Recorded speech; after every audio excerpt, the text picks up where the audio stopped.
William Carter, 45, had seen a lot during his 3 years living on the streets of New Orleans, but he never imagined that an ordinary Thursday would change everything. His callous fingers held a worn guitar that still resonated with a purity that made tourists stop to listen.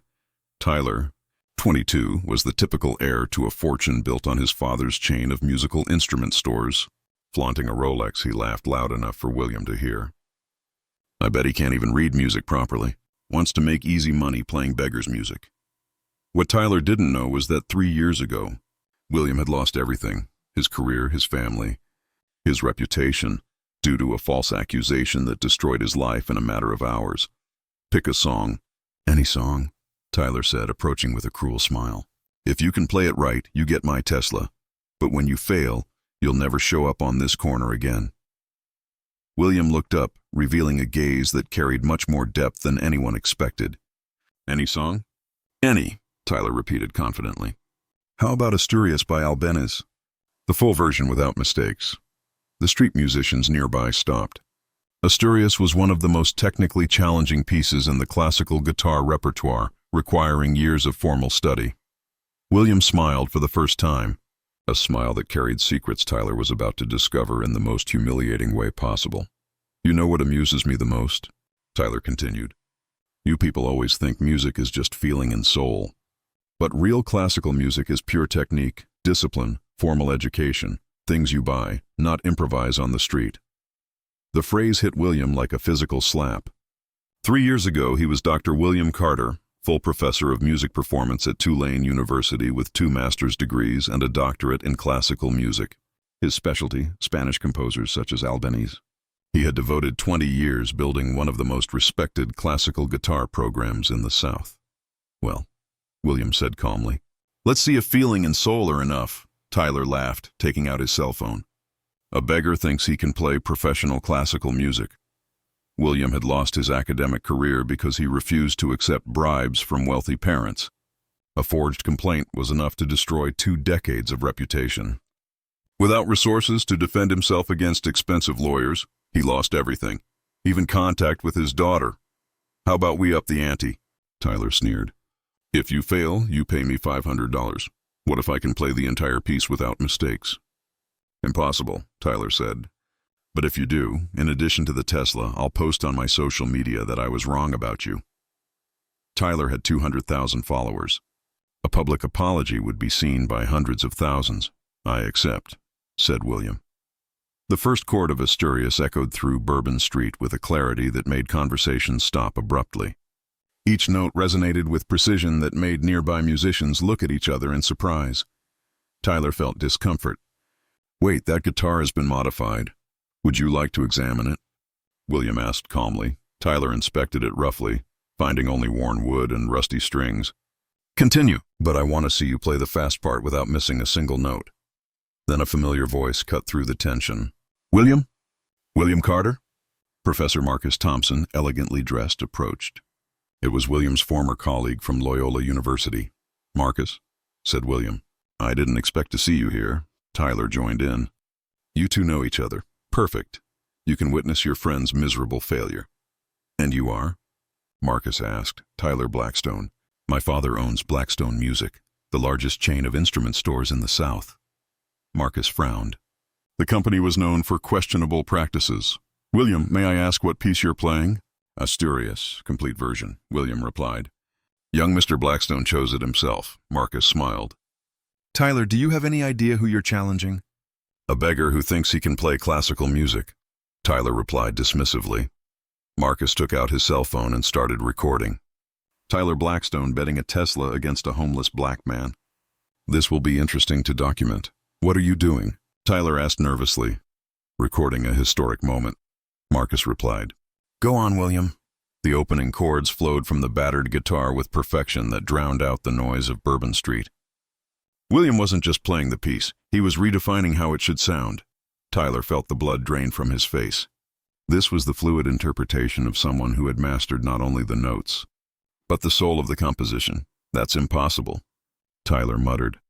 The tremolo technique William had developed transformed the most challenging section into a cascade of notes that seemed impossible from a single instrument.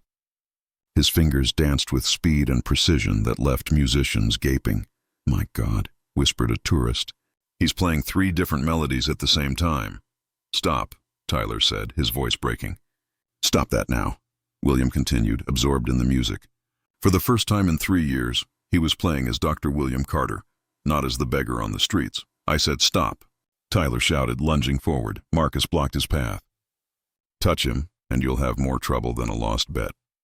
William reached the most technically impossible passage, arpeggios at extreme speed that only the world's greatest virtuosos could perform.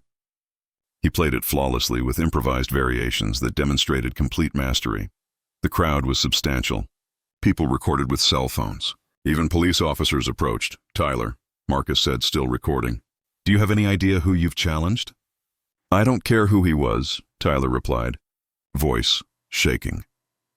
Dr. William Carter lost his chair at Tulane 3 years ago due to a smear campaign orchestrated by wealthy parents who didn't want their mediocre children to fail, Marcus said. "The man you're humiliating is one of the foremost authorities on classical music in the South. His teaching methods are used in over 50 universities." Tyler froze. He had challenged one of the masters of American classical music, and it was being recorded. William reached the final climax where Albeniz requires simultaneous melodies. He played it with such expressiveness that several people began to cry. "Stop," Tyler whispered. "Please, I take back the bet." "A bet is a bet, Mr. Blackstone. Your words." "Not mine." When William played the final chord, the silence lasted 5 seconds before the street erupted in deafening applause. "The keys," William said calmly. "No," said Tyler, backing away. "You lied about who you were." "I never lied," William replied. "You assumed. You saw a black man living on the street and assumed he was inferior." Marcus approached. "Will you honor your word?" "My father will kill me. That car isn't even mine." "You should have thought about that before," William said. "But I don't want your car. I want 2 things. First, a public apology on your social media to all the people you judge by appearance. Second, your company donates $50,000 to music programs in underserved communities. $50,000. Tyler almost shouted. "The price of humility," William said. "Marcus has it on tape. You can accept graciously or I can sue you for racial discrimination." "Your choice," Tyler was cornered.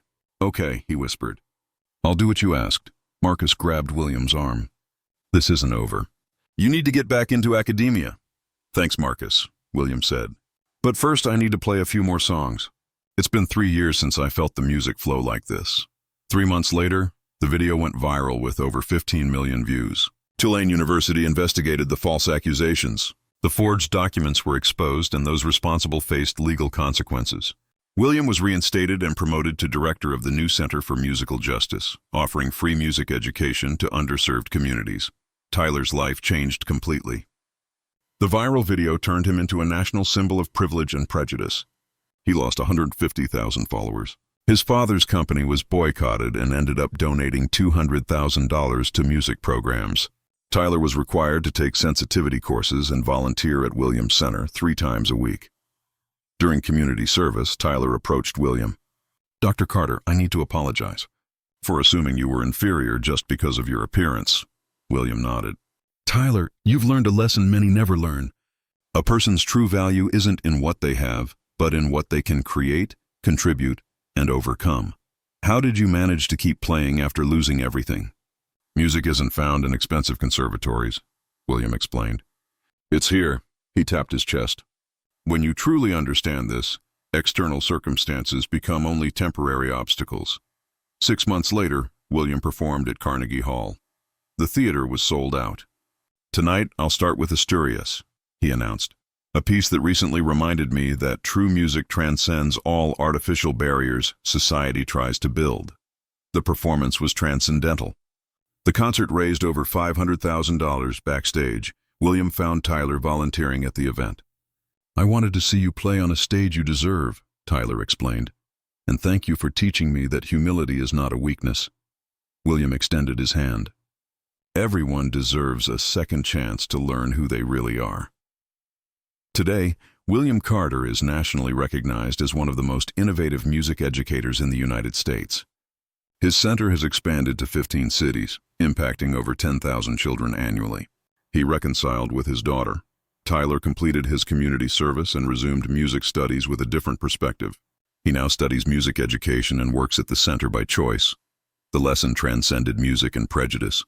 It became a story about how true,